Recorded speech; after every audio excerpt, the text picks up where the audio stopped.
ನಮಸ್ಕಾರ. ಇಂದು ಕೃತಜ್ಞ ಕಡೆಯಿಂದ 6ನೇ ದಿನದ ಪರಿಚಯ. 6ನೇ ದಿನ ಕಾತ್ಯಾಯಿನಿ ದೇವಿ.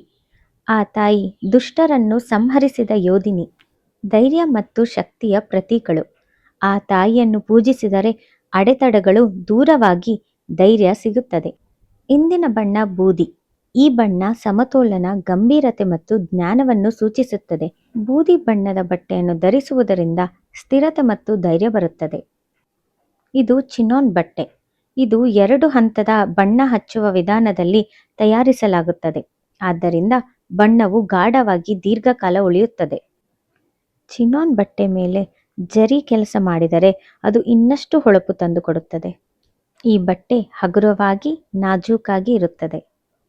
ಆದ್ದರಿಂದ ನಾವು ಇಂದು ಬೂದಿ ಬಣ್ಣದ ಬಟ್ಟೆಯನ್ನು ಆಯ್ಕೆ ಮಾಡಿಕೊಂಡು ಕಾತ್ಯಾಯಿನಿ ದೇವಿಯ ಧೈರ್ಯ ಮತ್ತು ಶಕ್ತಿಯ ಸಂಕೇತವನ್ನು ತೋರಿಸೋಣ. ಈ ಬಣ್ಣ, ಈ ದೇವಿ, ಈ ಶಕ್ತಿ ಕೃತಜ್ಞ ಜೊತೆಗೆ ಆಚರಿಸೋಣ.